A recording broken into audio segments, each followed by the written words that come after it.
This is Chris from Play Comics, and you're listening to Pop Goes Your World. If you haven't already, subscribe on iTunes. And while you're there, please leave us a rating and review. And now it's time for our feature presentation. I'm Chris McBrien, and the pop culture from Generation X is everything to me. And I'm Derek Myers, and I'm here to educate Chris on the great pop culture of today's generation. Episode 285, RoboCop movie review.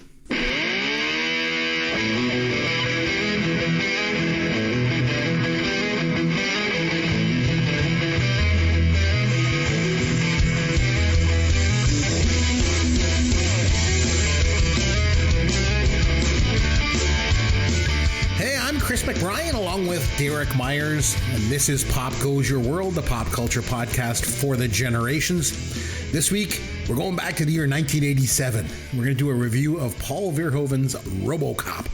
But before we get to our movie review, what is new in the world of pop culture for you this week, Derek? What have you been able to do? Hi. Well, after a number of weeks where I didn't have a chance to watch a lot of stuff, I watched a lot of stuff this week. So good. I'll try to be quick, but I always say that and then I'm never quick. First of all, I had a chance in anticipation of this upcoming weekend's brand new release. I had a chance to watch the movie Ghostbusters Afterlife. This came out a couple of years ago. It was essentially a sort of reboot but sequel to the original from 1984, and I saw it in the theater when it came out in 2021, and I honestly do not remember it at all. And so this weekend the new sequel comes out, a sequel to this sequel, and my wife and I are definitely going. We already bought our tickets, and we both looked at each other and went, we should probably watch the one from a couple of years ago because we don't really remember it very well. So we watched it again. It was great, and it was like watching it for the first time because I didn't remember any of it, but I really liked it. It's available on Netflix, and even like I didn't even remember the people in the cast. Like when they showed up on screen, I was like, "Oh my god, that person's in this movie!" So no, I liked it. It was good. I know you're not a big fan of these sort of remake, reboot sequels, but I think this one you might actually like because it does build heavily on the story from 1984. I have a question. So sure. This Ghostbusters Afterlife. Yeah. Okay, so there's Ghostbusters, which we all love, rightly so. Yeah, Ghostbusters 2, which was okay, and then they made a Ghostbusters a couple years ago with an all-female cast. Which had nothing to do with those original movies. It was just a remake of it with an all-female cast? Just a complete reimagining, Reimagining. Whereas this one is a sequel 35 years later, I guess almost 40 years later, from the original one from 84. It assumes that the events in 1984 in Ghostbusters 1 and Ghostbusters 2 happened. Okay. And it's now a full generation plus later. And because a lot of the people in the movie make reference to what happened in those ones. They're like that, in New York in the 80s. And the young people are like, I have no idea what you're talking about. Okay. So this sequel, Afterlife, are any of the original cast in it? I will say a sort of, but I don't want to spoil too much. So yes, let's just say yes and leave it at that without getting into specifics. Because I feel like then there's a new one coming out. I think I saw an advertisement for it on TV. And that one, Don't tell me anything about it. That one I think I saw had some of the original cast in it, doesn't it? What did I just say? Oh, sorry. Don't tell me any of that stuff. I don't want to know. Don't you watch TV? No, I don't watch trailers. I don't want to know anything about the movie. Oh, sorry. So anyway, as far as I know, this one that's coming out this weekend is a direct sequel to the one from 3 years ago. And so I assume that many of the same cast from this one that just came out, Afterlife, are going to be in the one this weekend. Can't they just leave good enough alone? Ghostbusters is one of the greatest movies out of the 80s. It's so good. Dollars and cents. They want that money. Frig. Just leave good enough alone, though, man. It's so stupid. I don't know. Anyway, I hope you enjoy the film this weekend. I hope I didn't spoil it too much. Sorry. Well, no, I kind of anticipated that there might be an appearance or two from some of the original cast. And then I had a chance to watch two mind-numbing action movies that were pretty reasonably good for what they were, and one movie from Netflix that I'm still on the fence about. So I'll start with the mind-numbing action movie. So we watched Snatch on the podcast last week, and one of the stars of that movie is Jason Statham, and he's made a career out of being like a police officer or a military guy or a gun for hire or a former special forces guy. And so he's got a ton of those kinds of movies under his belt. And I've seen a bunch of them, and I usually enjoy them. So I actually looked for a couple more of them this week that I had not seen. And so I had a chance to watch two of those ones. The first one was called Blitz. Blitz. And yeah, it's about a serial killer who wants to be called Blitz after Blitzkrieg, and he's targeting police officers. And of course, Jason Statham's like this police officer with discipline issues who's too violent, and anyway, it is exactly what you expect it to be. It actually had a lot of recognizable performers in it, because this movie was like, I think, from 2010 or 2011, so like almost 15 years ago. So it's got some people in it you're like, oh, I recognize that guy from this other thing, or oh, that guy's become a much more serious actor now. Again, it is what it is. It's got a 6 out of 10 on the IMDb, so you get what you pay for. And that was on Amazon. And then when I finished that, Amazon's like, oh, you like Jason Statham? How about this other one starring Jason Statham? I'm like, oh, yes, let's watch that. It's called Redemption.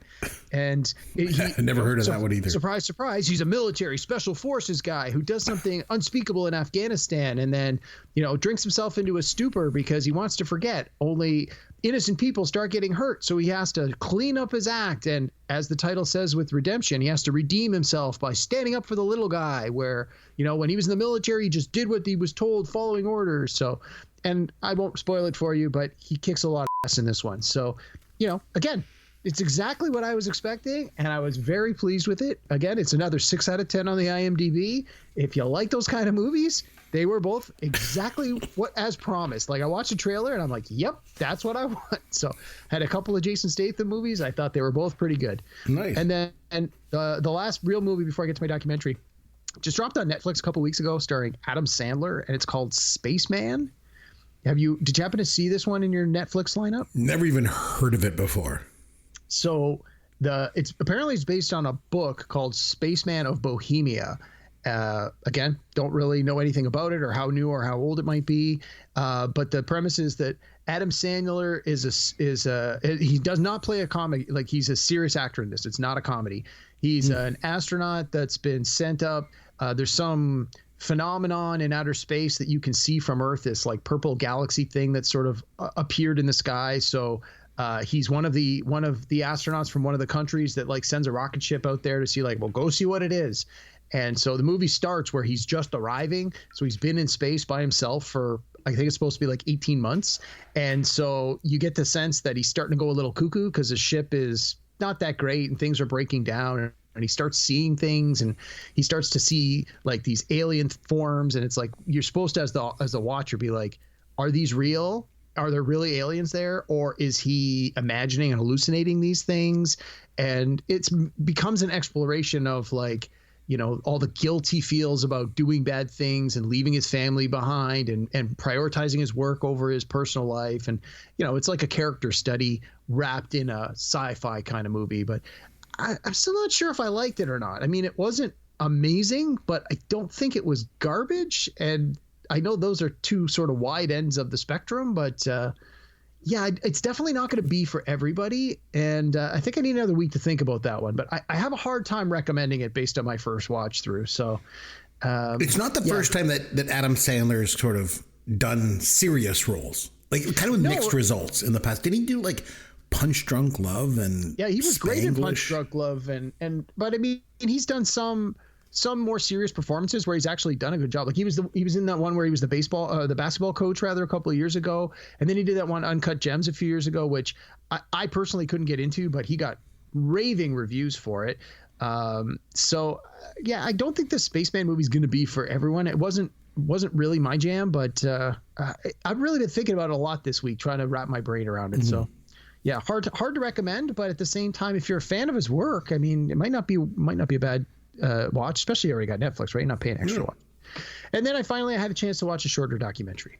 For 40 days and 40 nights, he watches documentaries. He likes to learn about the world. It's Derek's Documentaries. Derek's Documentaries. A shorter documentary? Is this like the documentary short that they do at the Oscars? Like no, it was so I was watching. It was on CNBC, so it was like a 1 hour program. Mm-hmm. It was a documentary called Big Shot: The Ozempic Revolution. So you may or may not be familiar. Ozempic is a drug that's heavily being used on the market now. It's designed for people with diabetes, but one of the major side effects is it causes a tremendous amount of weight loss. So a lot of people are taking it simply to lose weight, even though they don't probably have anything wrong with them that would require them to take this drug. And because it's become so popular so quickly, and it's being abused by so many people because of the kind of results it's getting, there are like massive shortages. And so people are going to secondary markets, to black markets, to get like black market Ozempic. And it's causing all sorts of other problems. And so it was just an interesting review of like what the drug was, sort of how and why it was developed, what was its purpose, and then people who are using it the way it's intended, like how are their lives for better or for worse? What are the additional side effects? What are the benefits? Like some people, this drug is a miracle drug. It's changing their life for the better in so many ways. But like anything that has a medical use, someone's going to find a way to abuse it or make money by doing it improperly, right? Like, isn't that the whole thing with Viagra? It was designed as a heart medicine, and when they found out that it, gave old men boners, suddenly, Oh my. Hey, we can make a lot more money off it if we rebrand this drug. So I think that's sort of where this looked like it was leading. And it was fascinating because you see all these commercials where they talk about it and you hear that on the various talk shows and it's like, oh, I bet this celebrity's on Ozempic. That's how they lost all that weight. And it's like, I don't really know anything about it. And so watching this documentary on CNBC was fascinating. It was very educational. I learned a lot about it. So anyway, if that's something that might interest you, I'm sure they're going to rerun it again. It was on CNBC. Very cool. Okay, so I got something for you. This might seem like a sports related thing, but I consider it to be a pop culture related thing. So this week, Derek, I took my son to see the Harlem Globetrotters. Nice. So they got started back in like 1926, but they really had their heyday back in the 70s. So I was explaining to my son how they used to have their own Saturday morning cartoon. Of course, my son is like, what do you mean cartoons on Saturday morning? You can watch cartoons anytime. Oh, man. Like, yeah, okay. Feeling old yet? I know. And I was telling them, guys like Meadowlark Lemon and Curly Neal, they were celebrities in their own right, as a result of being on the Globetrotters. And they even had a movie, The Harlem Globetrotters on Gilligan's Island. And I found an old Harlem Globetrotters comic book that I bought for him. So he really enjoyed that. But the interesting thing was we're having a conversation afterward. And my son says, Dad, I think the Harlem Globetrotters could beat an NBA team. And I'm like, no, they couldn't. And he's like, what do you mean? They're so good. Yes, they could. I'm like, no, they couldn't. They're not beating an NBA team. And he's like, why not? I said, I'll give you 3 reasons why they won't. Number 1, you can't put wrestling moves on your opponents. Number 2, you can't hide the ball under your shirt. And number 3, you can't tickle the ref's butt. So the Harlem Globetrotters are never going to beat an NBA team. I'm sorry.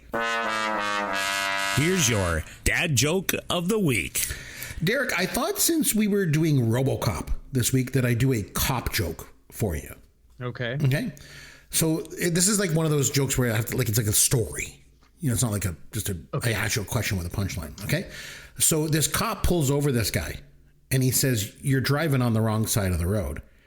And the guy says, oh, sorry, I'm English. So the police officer says, oi, it's the wrong side of the road you're driving down, isn't it? I never thought you'd be able to offend English-speaking people, but you did it. You should see the joke I was going to tell you. I was going to actually do a RoboCop joke. Should I do it? Yeah, go ahead. Let's do it. Did you hear about the new officially branded RoboCop vibrator? I did not. As soon as you turn it on, a voice says, dead or alive, you're with me.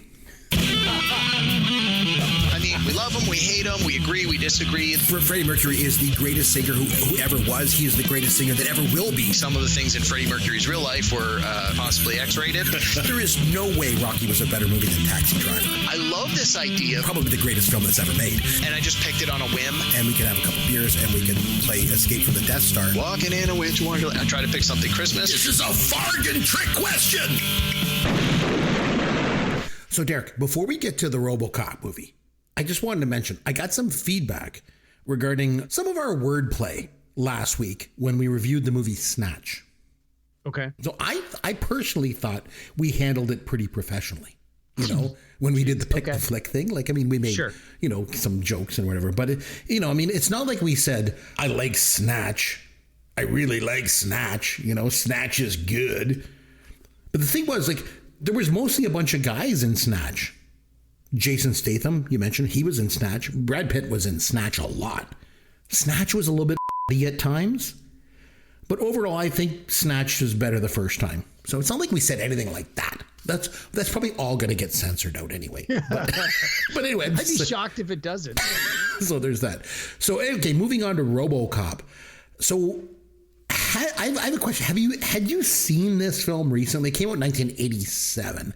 I personally haven't seen it in almost 40 years. And as I watched it this week, I realized I think I have only ever seen this movie like once in my life. So now twice. But have you seen it recently? I had not seen it recently. I think a lot of the movies we do on this podcast, I say like, oh, I've seen this at least a dozen times. This one I've probably only seen like maybe 3 or 4 times. And probably the last time I watched this was maybe about 10 years ago, because they did, like we'll talk about throughout this, I'm sure, they did a remake, like a reboot of this in, I think it was 2014. And I think after I watched that, I just felt nostalgic for the original. So I went back and watched this one. I got to think that's probably the last time I saw this. So it'd probably been at least 10 years since I visited this movie. Yeah, like I say, I had not, you know, seen it, you know, since 1987. And I, you know, I only ever saw it the first time. So what was your initial impression going back and watching it the last couple of days? I forgot how awesome this movie is. It was so good. I couldn't believe how well I thought it stood up given what it was. I was watching it and just like beside myself thinking, I don't remember it being nearly this good. I didn't expect it to be this much fun to go back and watch this movie, but it was amazing. I loved it. I cannot believe how well this movie actually stood up. Yeah. Like, I was shocked. Again, like I say, I'd only ever seen it like once maybe.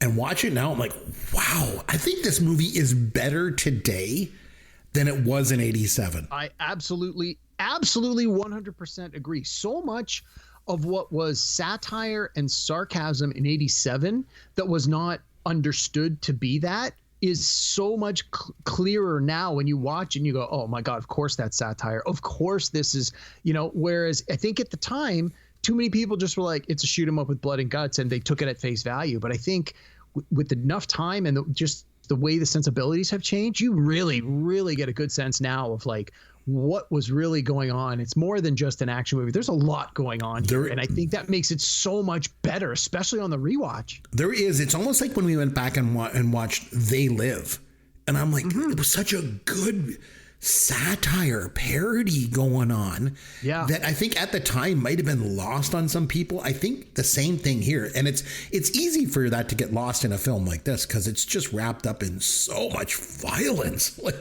But this movie was originally rated X. Remember we were just talking about an X rating? We were just talking about that when we were doing Scarface, and even movies like Midnight Cowboy in 1969 was X rated and won Best Picture. So Verhoeven, I don't know if that, am I pronouncing that right? I believe so, yeah. Verhoeven. So he had to cut some of this extreme violence out, especially out of that scene where the Ed glitches. Oh my God. But also Murphy's death. I guess the censors thought it was just way too violent. So even for an R rating. And like I say, that scene where the Ed 209 glitches and just basically rips this guy apart, liquefies him. Oh my God, with these high caliber bullets. Oh my God. The guy is laying there and he's ripped to pieces, and someone says, "Get a medic." Well, apparently the Motion Picture Association of America didn't see the humor in that line, and they gave the director a bunch of grief over it. But so he cut it and resubmitted the film 8 times before he got an R rating. Wow. I'd love to see the version that they put out, that he tried to put out the first time, like, because I think this one's pretty good. And I agree. I remember last week before I had a chance to watch, remember I said, I remember it being very violent. And it's like, it totally is, but I think it treads that fine line between being gory just for the sake of being gory and being gory to make the point that, you know, it's commenting on violence by being overly violent, by being overly gory and bloody. And I think that was probably lost in the moment by so many people. Yeah. So I mentioned it was directed by Paul Verhoeven. Probably, other than this, best known for Starship Troopers, Showgirls, Basic Instinct, and Total Recall. Mm-hmm. This film had a budget of $13.7 million and it made $53 million at the domestic U.S. box office. So in 1987, the number one film that year was Beverly Hills Cop 2. That took in more money than any other movie, followed up by Platoon, Fatal Attraction, The Untouchables, and Three Men and a Baby. And I've got RoboCop. So where was RoboCop and what? All the way down at 15, just behind Crocodile Dundee and La Bamba. So it did well. Like, it did pretty good, considering. And it was like 87 wasn't a banner year for movies. It doesn't look like. But keep this in mind. And I mean, although Beverly Hills Cop 2 was the number one movie, I'll bet you a lot of the movies in the top 10 were not restricted. Whereas this was obviously a hard R. You weren't having little kids go into it. Whereas some of the other movies, Three Men and a Baby, like, younger audience could see it. No, so but Platoon and Fatal Attraction would have been rated R. Yeah, okay. So the point. And Lethal Weapon was 8. That would have been R. But Crocodile Dundee was probably that would have been PG, yeah. And Three Men and a Baby. I don't know what else was on the list, but I bet you there's a handful that were in front of it on the list that were helped by having a more family-friendly rating, so you could get a younger audience into the theaters. Number 6. We tried to sneak into RoboCop and we couldn't. Right. Number 6 was The Secret of My Success. That's higher than I would have expected. Stakeout was number 7. Lethal Weapon 8. The Witches of Eastwick 9. And rounding out the top 10 was Predator. So it's a pretty good top 10 there. Yeah, not bad. Not bad. So let's talk a little bit about the cast. I think this cast in this film is very interesting. So Peter Weller, I know this is probably going to piss off some fanboys out there. I have never, ever seen The Adventures of Buckaroo Banzai Across the Eighth Dimension. I watched it for the first time about 6 months ago. Oh, what were your thoughts on it? I was not a fan. I understand why so many people hold it in such high regard. And as two guys that fanboy over nostalgia all the time, I think if I had seen Buckaroo Banzai in the 80s, it would hold a greater place in my heart. But seeing it for the first time in 2024, for me, it was just sort of I don't get what all the fuss is about. Yeah, I just never had any desire to even watch it, so I just never did. And as for Peter Weller, like, I never watched Naked Lunch with Cronenberg. I did see him in Sons of Anarchy, and he was really good in that. He played a corrupt cop. But other than that, like, I don't really know much of his work and stuff. But I feel like watching this film, he should have been a bigger star. Don't you think? Well, yes and no. Honestly, I've never really been a huge fan of his work either. I know more recently he's been getting opportunities to do voice work. Like, he's got such a distinct and deep voice. Yes. That he does like cartoons and stuff. He was Batman and a bunch of the DC Comics stuff. But yeah, it's again, I don't know if it was bad choices on his part through the course of his career, or if he just wasn't given opportunities, or maybe he was a dick and no one wanted to work with him. Like, I don't know. You would think that, especially after RoboCop, you would think that he would have had opportunities. So it's not to say that, he was guaranteed to be a star, like a huge star, because obviously he didn't end up being a huge star. But, I just really don't remember seeing him. I'm just looking through his IMDb here. He was in the movie Leviathan in 1989. I forgot about that one. But yeah, I'm looking through the rest of his IMDb. I'm like, I never heard of most of these movies. Or if I have, it's like, I don't remember him in it. So he obviously didn't have a big part. Yeah, like maybe I was gonna say maybe did TV, but I only see like a handful of TV appearances here. Looks like he was in a season of Dexter, which I never watched. But Sons of Anarchy, 11 episodes. I don't even remember that, and I watched that show. Yeah, no, I remember from that. But yeah, overall, he never really capitalized on this and like turned it into like a big career for himself in terms of being like a sort of mainstream, really well-known actor. Nancy Allen, I want to mention. So Stephanie Zimbalist was originally cast in this role, and she couldn't make it work with her schedule on Remington Steele. So they brought in Nancy Allen, and the director made her cut her hair short for the role and just kept cutting it shorter and shorter. I don't know if he would have been able to get away with that with Zimbalist or not. Probably not. But the idea was the director wanted to desexualize her character, so there wouldn't be any impression of a love interest between the two characters. But I got to confess, I have had a lifelong crush on Nancy Allen. I mean, she had quite a run there back in the 70s and 80s, too. If you think she was in Carrie, she was in I Want to Hold Your Hand. I mentioned that just the other week on the podcast, too, that movie about the Beatles. She was in Dressed to Kill and Blowout and Strange Invaders in 1941. The scene in this movie, I think, that just sort of stands out is when the guy is taking a leak. Yeah. And she tells him to freeze and he turns around and she takes her time. But finally she looks down and that's when he springs into action and takes her out. Like it's a really well shot scene. I thought it was good. I liked her in this movie. I liked her a lot in this too. Yeah. I thought she was great in the part. And I agree. I never for a second thought there was ever going to be anything of a love story. But I mean, in a movie like this, I don't necessarily think that that's where my mind would have gone to in the first place. But some audience members might, because they're always looking for that. So, but let me. So this is an interesting point because when I watch these movies on rewatch, especially for the podcast, I try and watch for little details that I didn't pick up on in the past. Sure. One of the things I did notice was that despite the fact that her character, seemed very dressed appropriately for being a police officer, like she had on the combat gear and the riot gear, and you saw her in this early when her first sort of introductory scene where she's beating up that guy who's being rough with the cops, and so you get the sense that okay, this is a no nonsense police person, whether it's a man or a woman, she's clearly capable of doing her job, and she's probably quite good at it based on what the way the character's developed. I did notice though in a couple of the scenes you could tell she had these really long manicured fingernails, and that immediately jumped out at me as something that was less likely in my mind. I mean, I'm not a police officer, I don't know, but I always assume if you're in a job like that where you're going to be physical pretty frequently, you do things like keep a short haircut and cut your fingernails, because having those long nails probably just going to lead to problems. But I don't know, maybe I'm talking out of my butt. It just seemed like a girly affectation that the performer had that maybe she didn't want to do away with just to take on this part, and the director probably didn't give a crap or just said no one's going to notice. Here we are 40 years later on high resolution, and you're like, I know. Right. Which was interesting too, because they made her cut her hair and she was willing to do that, but not willing to cut her nails. Weird. Well, I don't know. Again, I don't know if it ever came up, but I caught it as a detail, and it did stick out to me a little bit. Not enough that it took me out of the movie completely, but it was a little thing that I noted. Okay, Ronny Cox. I think people probably know him best as Bogomil in Beverly Hills Cop.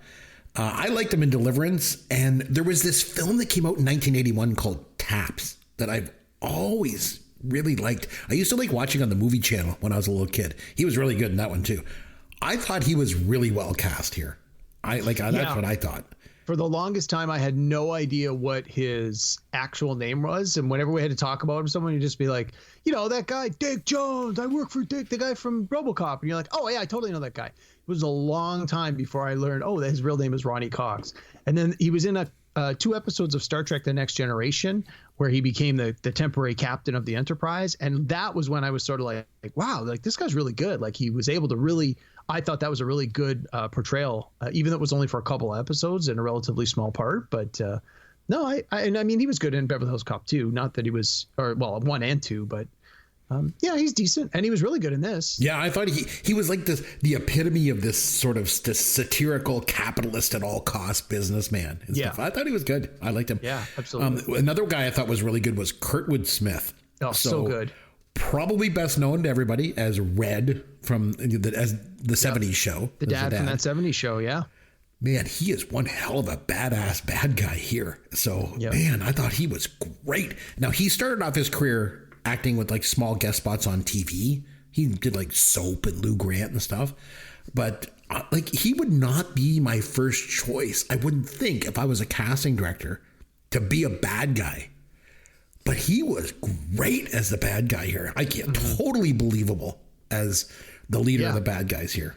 Don't you think? Well, and it goes, I think in the 80s, they were willing to take a bigger chance often on the villain. Like the fact that he's like, here's a guy who's not physically menacing. He's losing his hair. He wears glasses. Like you wouldn't assume this is a big badass guy, but just the way that the actor brings this presence into every scene, you get the sense that people in the scene are afraid of him. And as a viewer, you're like, wow, that guy's someone you don't want to mess with. So like, that's all the actor. Like he brings all of that to it. Yeah. And maybe like wearing the glasses, like you said, just gave him an air of a little bit of intelligence. maybe, that this was, like you said, he wasn't a physically imposing guy, but he was smart. And he was not to be trifled with. So I thought, I liked him. I thought he was good. Another guy I wanted to mention was Miguel Ferrer. He was Bob Morton, the guy that builds RoboCop, Ronny Cox's rival, right? Yeah. I remember him in the show Crossing Jordan. I don't know if you ever watched that show. Yeah, my mom watched that show, so I know he was in it, and he was in many seasons of one of the NCIS shows. So, I mean, he's worked steady in TV forever. I remember him best from Hot Shots Part 2, because he had this great line where he stands up and he's like, "War, it's fantastic." I always remember him from that. Wow. But I thought he was good here. Played a good bad guy. He was almost charismatic in a way, too. Like, I thought he was really good. So he was good. I wanted to mention Dan O'Herlihy, too. He was the old man that runs OCP. I don't know if you recognized him. He was Grigg from The Last Starfighter. Remember the alien that rides with Alex Rogan in the starship? Oh, yeah. And had that great laugh. That was him. Jeez. Because he had like this scaly kind of mask on and that. Anyway, he stood out to me. And another guy that stood out to me in the cast was Paul McCrane. Other than having the best scene in the whole movie with the exploding head, he had a pretty small part in Shawshank Redemption. He was one of Clancy Brown's... he was one of the guards on the roof, But I remember him best from the movie Fame, because he hung out with Dolores and Ralph in that. Right, he had all the red hair back then. I always remember him from ER. He was Rocket Romano for like 10 seasons. Yes, I wasn't a big ER guy. I didn't watch it, but you're right, he was in that. Yeah. Okay, so for this film, it takes place in Detroit. I always say that funny, by the way. You do? Detroit, but it's Detroit. But the thing was, other than that opening shot where they use like this stock footage of Detroit, it was shot in Dallas, and they just used matte paintings for a lot of the buildings in the background. Yeah, it definitely felt very, very like the matte painting special effect. Like, again, we grew up in the era of Star Wars, where that was when that was really like introduced and it became a big thing. So I'm kind of sensitive to it. And yeah, when I watched this, a lot of the scenes, I thought that got to be a matte painting. So yeah, especially you could tell when you were watching it on HD, on TV, you can really notice it. And the thing is, so I go to put the movie on, and before it starts, it comes up and it says it's rated R for violence, profanity, and nudity. And now keep in mind, I'd only ever seen this movie once, like 40 years ago. Oh, right. I'm thinking like nudity? What nudity is in this? And then right at the beginning, the cops have this like co-ed locker room where the guys and girls all shower together and get changed together. And there was boobs there. And on the TV screens, in some of the times when people are watching TV, there was some breasts on the TV. Oh, there was too. You're right, in those parody commercials. But it got me thinking, like, what's the deal with this co-ed locker room thing? Like, Paul Verhoeven has a thing for this. Did you ever see Starship Troopers? Yeah. They had the same thing. The guys and girl soldiers all showered together and they were all naked together and stuff. What the hell it's like a thing for him. It was weird. I think it's a European thing. Because I've been to places. I can remember being at a club one time where it was like a co-ed bathroom, and it was just like guys on this side, girls on that side, and a bar in the middle. I'm like, very avant-garde.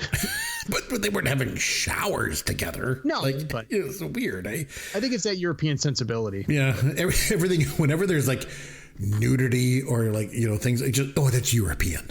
Yes. So. I want to mention the newsflash segments in this. So much black humor. Like, I know. And that was Lisa Gibbons from Entertainment Tonight. Yeah. And I love the shoulder pads, like very 80s. Oh, yeah. Did you notice that the guy that was with her, who he was from St. Elmo's Fire.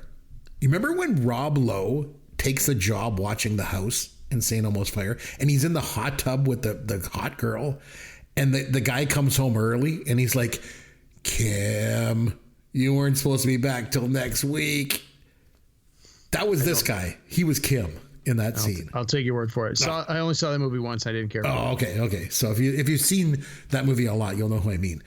And then some other things I thought were interesting in the news flash segments.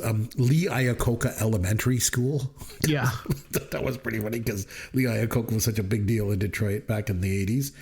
And then there was a scene where they're interviewing people on the street.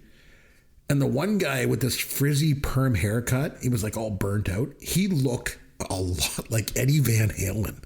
Yeah. I was like, oh my gosh, that guy looks like him. And there was so many commercial parodies and stuff going on too.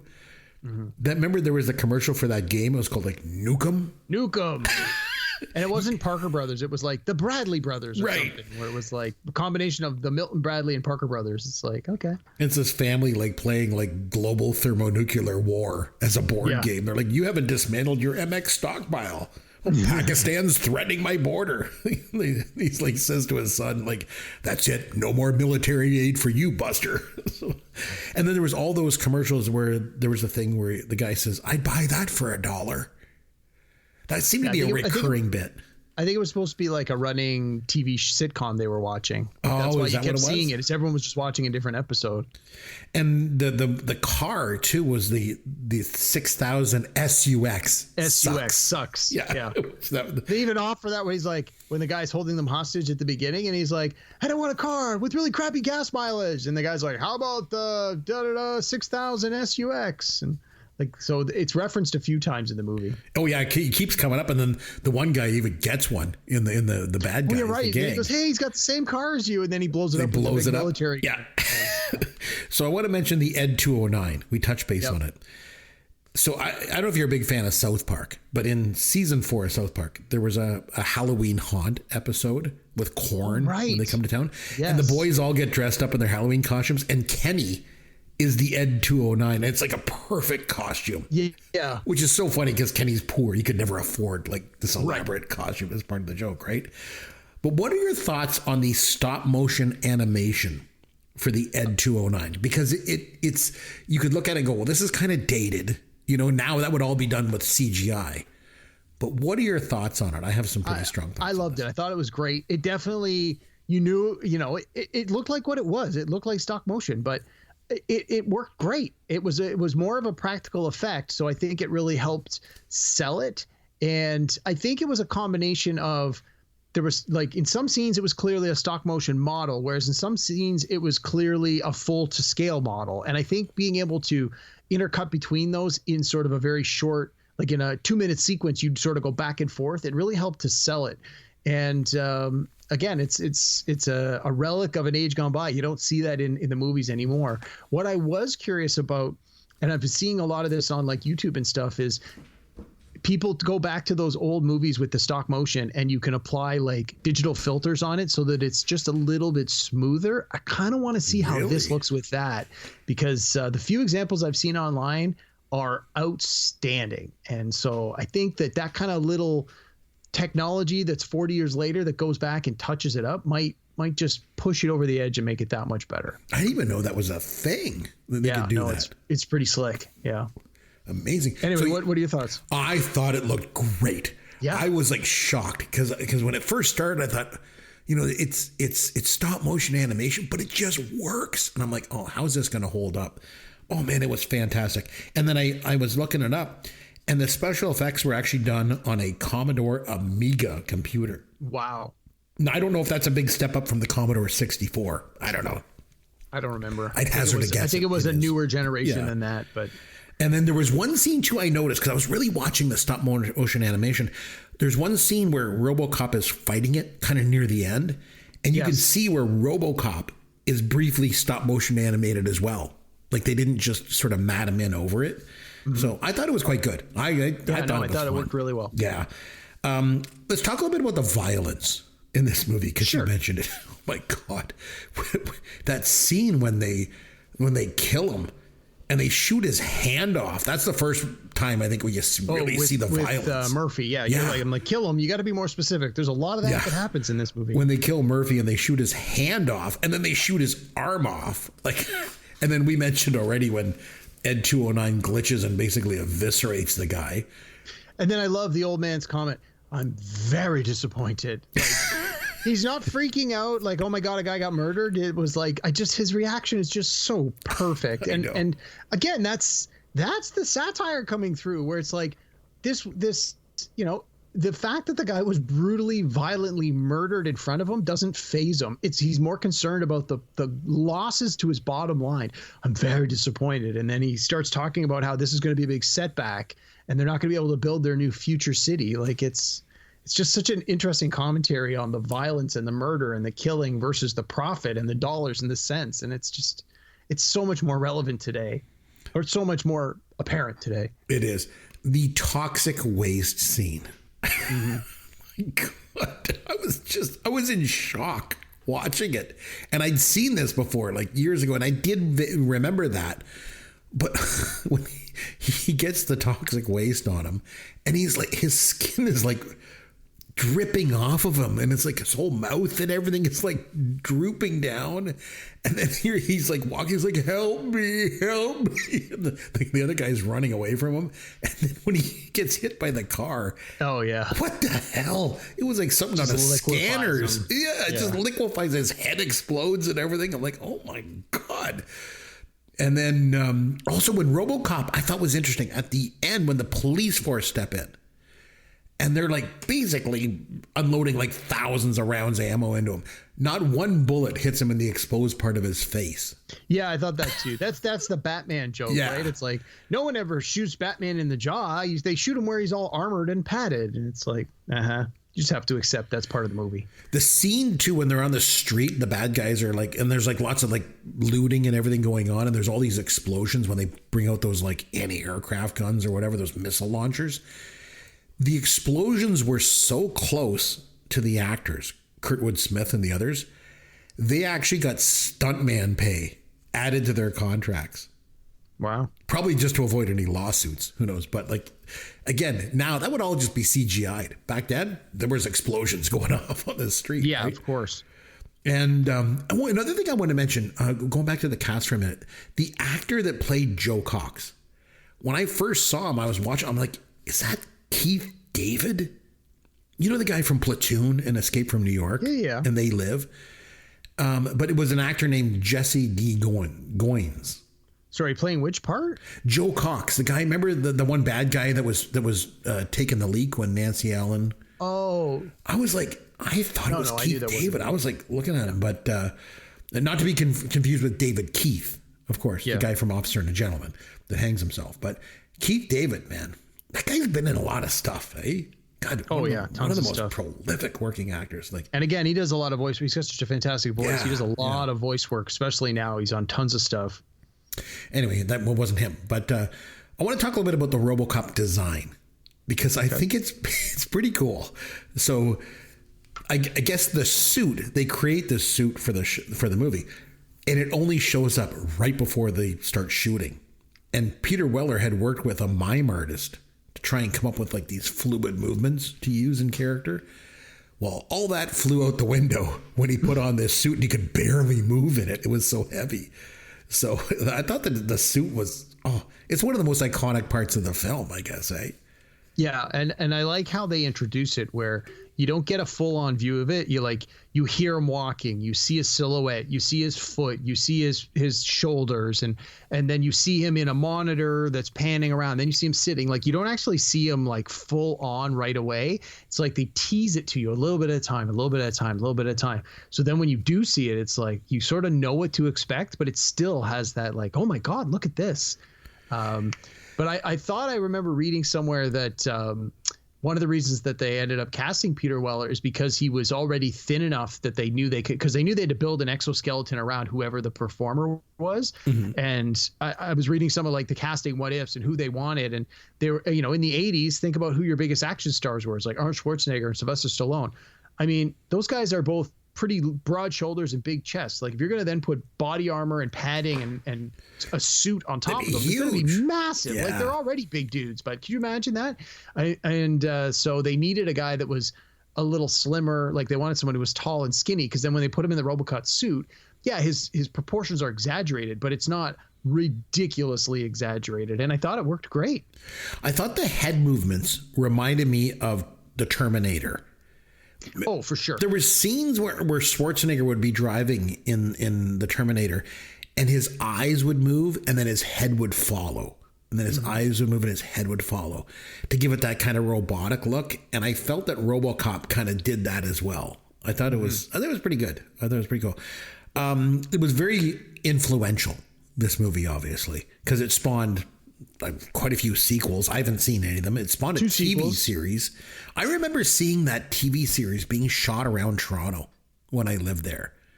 It would be like downtown. They'd have all the things set up and they were shooting that series.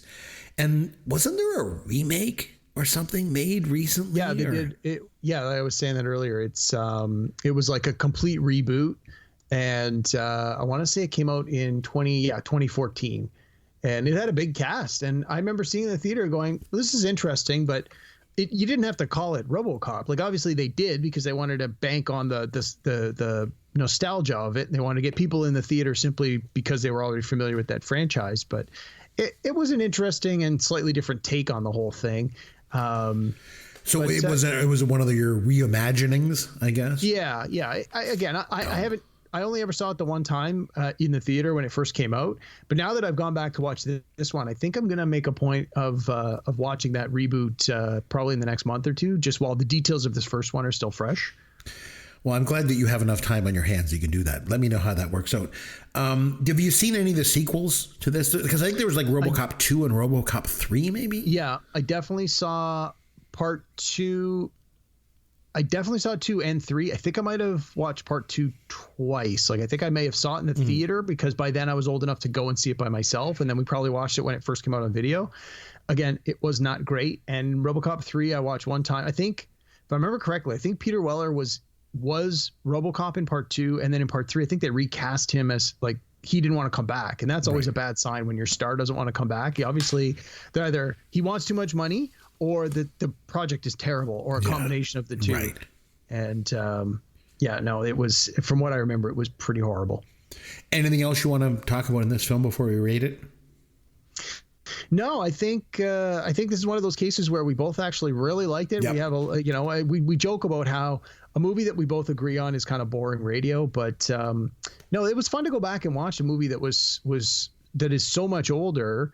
And I think still does so well. I think it was more. I had more fun watching it this time than I probably did, the last time, which might have still been 10 years ago. But no, I really enjoyed this one. I was glad that you had recommended it and we had a chance to go back and watch it. Yeah, I had fond memories of it. Like I say, I'd only ever seen it like once, I think. So I had fond memories of it. And I felt like it would hold up. And I remember like being black humor and stuff. I couldn't remember where it came from. A lot of it came from the news segments and stuff like that. But the violence, hyper violent, like, I don't know, it was pretty good. I thought it was good. You want to give it a rating out of 10?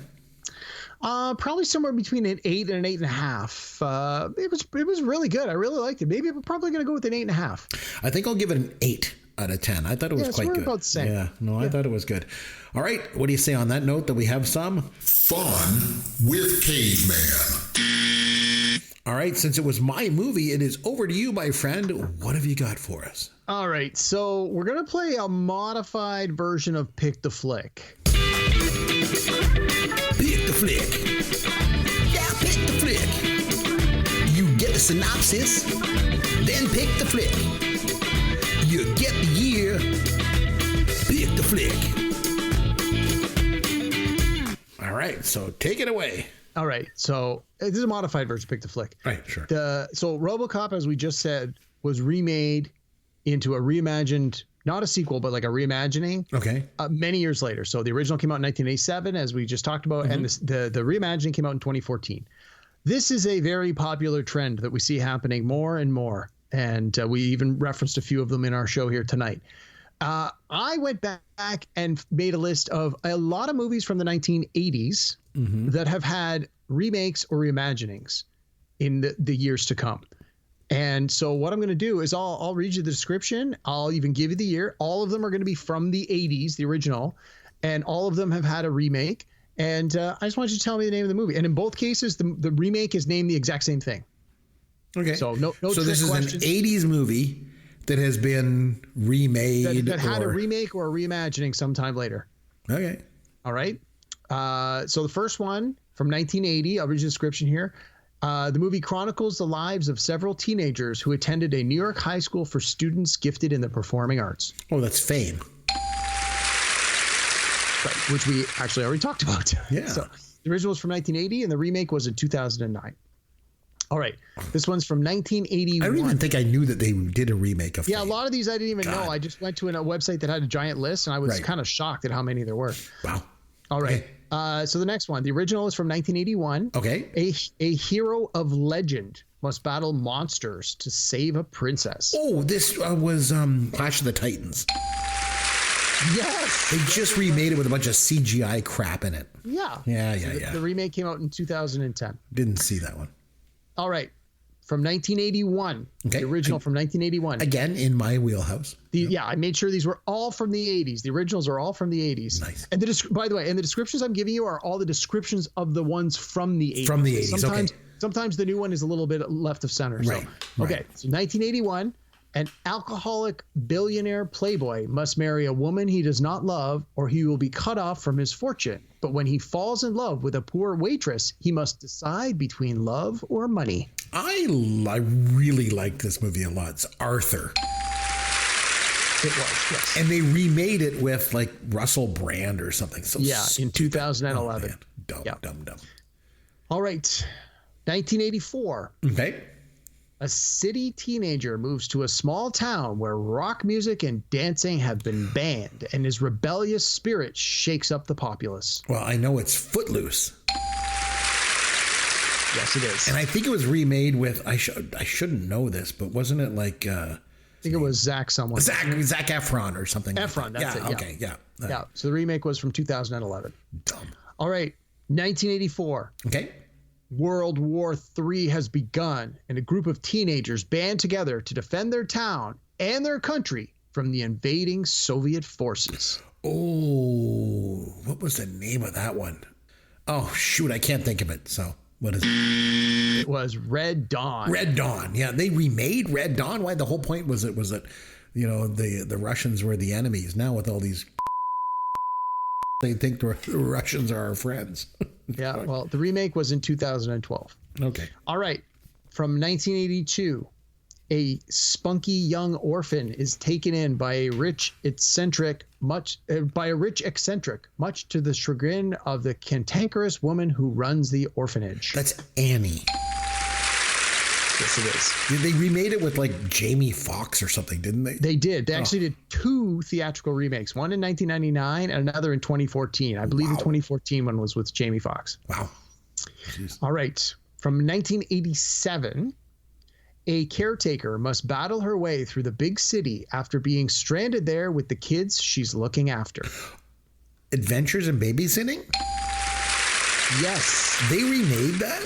In 2016, there was a remake. Oh, gosh. All right. 1987. A cruel but beautiful heiress mocks and cheats a hired carpenter. When she gets amnesia after an accident, he decides to introduce her to regular life by convincing her that they are husband and wife. I have no idea. It stars Kurt Russell and Goldie Hawn. Nope. Still doesn't. It's called Overboard. Oh, I've heard of that movie. I remember seeing the VHS cover. I never watched it. It was good. I mean, it would not hold up by today's standards whatsoever. Anyway, the original was 87 and they remade it in 2018. Oh, go figure. All right. From 1983, in California, a girl and boy from different worlds find love, and somehow they need to stay together in spite of her trendy yet shallow friends. I was thinking of The Karate Kid, but I know that doesn't quite fit it. So, California trendy. I don't know. Valley Girl. Oh, 1983. They remade Valley Girl? Remade it in 2020. Oh, man, that was like... But it still took place in the 80s. Oh, jeez. Yeah. That was Nicolas Cage. It was one of his first movies. Yeah, absolutely. All right, here's a nice easy one for you from 1984. Sure. A duke's son leads warriors against the emperor and his father's evil nemesis to free their world from the emperor's rule. In 1984? Yep. Emperors. I have no idea. That's Dune. We just talked about. Oh yeah, I never watched that though. I heard of it, but I never watched it back then. All right. From 1989, a princess makes a Faustian bargain to transform herself in an attempt to win a prince's love. From 1989? Yep. The remake came out last year, 2023. I have no idea. The Little Mermaid. Oh, jeez. Got you on that one. Yeah. All right. So that was 11 questions. Now, we're going to do this all over again. I have 11 more questions for you. Oh, of course. What I found when I was doing this was horror movies get remade way more than any other genre, like by leaps and bounds. So really? I just asked you about 11 movies, none of which were horror movies. Right. I now have 11 horror movies from the 80s that have all been remade. So again, wow. Same rules as before. Okay. I'll give you the year. I'll give you the synopsis. All of these movies were in the 80s, and they have all been remade since the 80s. Okay? And they're all horror movies. All right. All right. Couple of easy ones right out of the gate here. And from 1980, an unearthly fog rolls into a small coastal town exactly 100 years after a ship mysteriously sank in its waters. That's John Carpenter's The Fog. Yes, it is. Yes. It was remade in 2005. Really? Didn't know. No, me neither. Actually, yeah. Okay. 1986. A young man who escapes the clutches of a murderous hitchhiker is subsequently stalked by the hitcher and framed for his crimes. Is it called The Hitcher? It is called The Hitcher. Yeah. It was like C. Thomas Howell or something. Yeah. Like that. Yeah. Redid that one in 2007. Didn't know they did a remake. I'm just going off the descriptions. Well, that's the thing. A lot of these horror movies, the description is so easy or super hard because it's so vague. But all right, this one's from 1980. At a high school dance, a masked killer stalks 4 teenagers who are responsible for the accidental death of a classmate 6 years previously. Yes, it was made in Canada. It was Prom Night. Yes, they did a reimagining in 2008. Of course, probably sucked. All right, 1984. Okay. A teenager must uncover the dark truth concealed by her parents after she and her friends become targets of the spirit of a serial killer with a bladed glove in their dreams. Oh, it's got to be Nightmare on Elm Street. Yeah, they remade that one. Remade? I thought they just kept making like sequel after sequel. They made a ton of sequels, and then they just rebooted the whole franchise. Of course, in 2010 for more money. Of course, right? Of course. All right. 1982. Okay. A research team in Antarctica is haunted by a shape-shifting alien that assumes the appearance of its victims. Well, that's The Thing. Yes. They remade that because The Thing in 1982 was a remake of a 1951 film. Yeah. So they made the remake of the remake. 2011. They did a remake of The Thing. Didn't even know. Yep. All right. 1985. A teenager believes that the newcomer in his neighborhood is a vampire, so he turns to an actor in a television horror show for help to deal with the undead. One of my favorite movies from the 80s, Fright Night. Yeah, Fright Night. The remake was in 2011. Started Colin Farrell. Colin Farrell. Oh, so dumb. And Anton Yelchin. IP. So dumb. All right. This one you may or may not get. 1984. Okay. A young boy sets out to revive his dead pet using the monstrous power of science.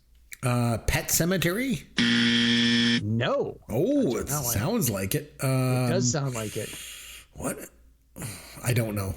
It's Frankenweenie. Wow. And he remade it? In 2012, he remade it. Wow. All right. From 1981.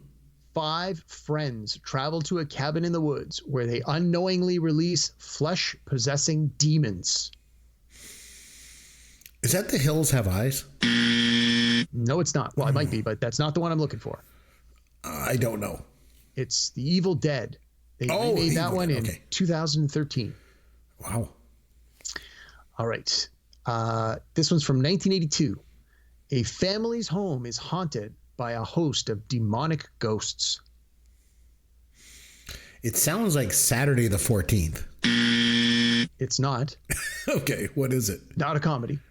It's Poltergeist. Oh, they remade Poltergeist? Oh, that's in 2015. Why would they remake it? It was good the way it was.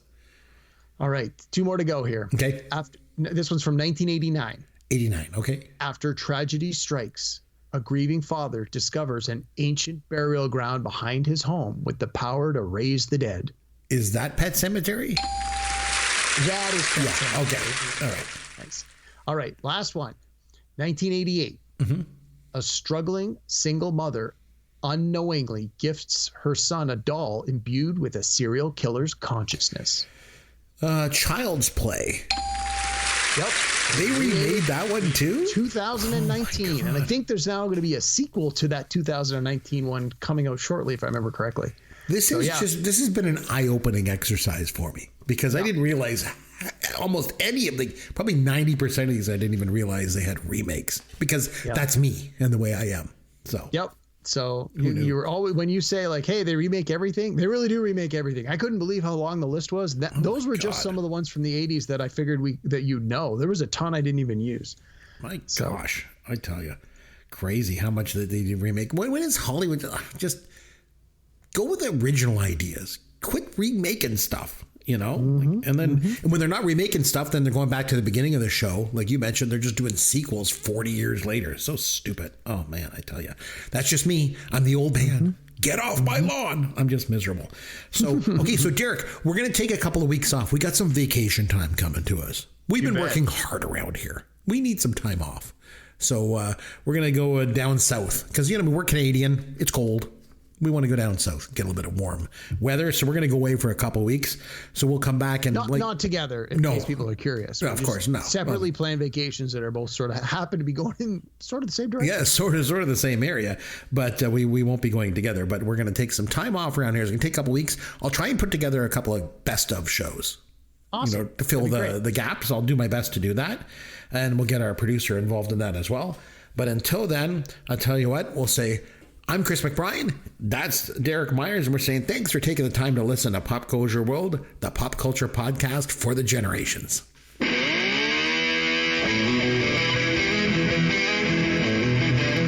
Thanks for listening to Pop Goes Your World. You can contact Chris and Derek at popgoesyourworld.com. Please take a minute and review the podcast on iTunes or wherever you download and listen to the show.